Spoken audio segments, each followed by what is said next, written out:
The person I chose to give lessons to is my little cousin Zack. He's been playing golf for about 6 years now and is about a 9 handicap.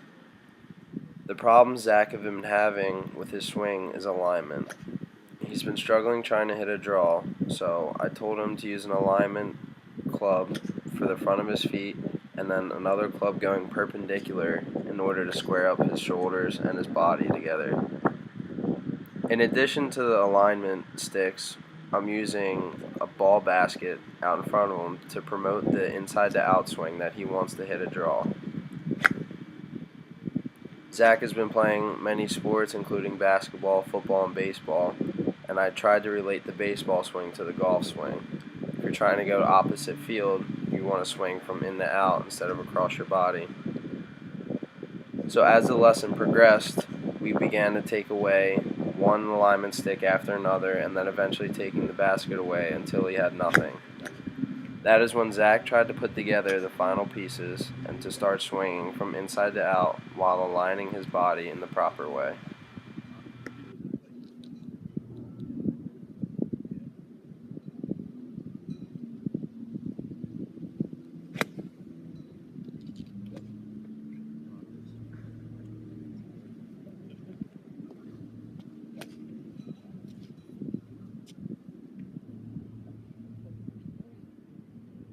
Like I started off, like my first 15 was so good. This is the part in the lesson where I began taking away alignment uses for Zach's golf swing.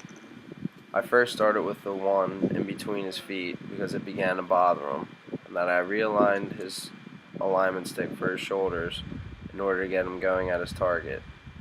I then took away both the stick and the bucket that we were using to promote the in to out swing, and then began forcing him to make the corrections on his own.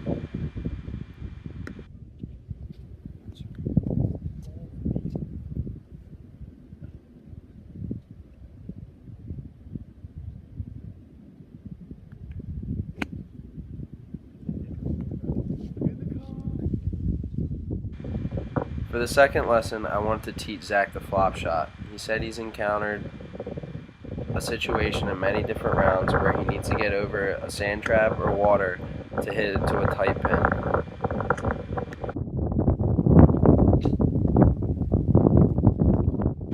I began the lesson with showing him how to hit a flop shot by opening the club face and then offsetting the club face with your stance.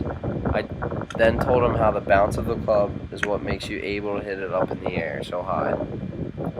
I told him he's allowed to take a 3/4 swing and the ball won't travel nearly as far as it would with a normal swing. Zach shanked the first couple because of the tight lie on the mat. We then moved to the grass in front of the mat, and I showed him what kind of lie you would like to have in order to hit a flop shot. I told him that if it's a tight lie like it was on the mat, it would be a lot more difficult than it would be on the thick rough.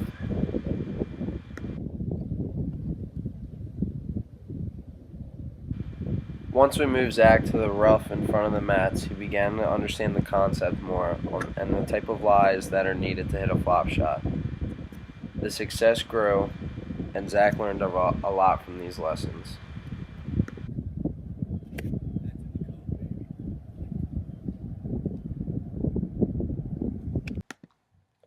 I learned a lot of important things given these lessons. I learned the importance of using a teaching aid because I haven't really used a teaching aid that many times before while giving a lesson.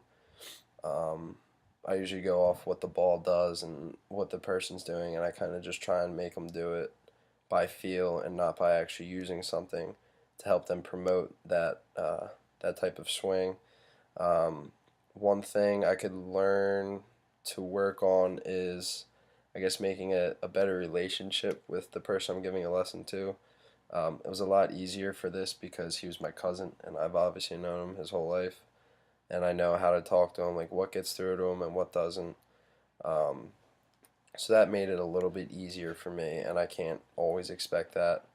Uh, and I liked the way of teaching him the different lies and hitting a flop shot, considering the mats are a really tight lie and it's a lot harder to hit, and then the lie in the rough makes it easier. So it was a lot. It was more effective to, I guess, show him what was supposed to happen.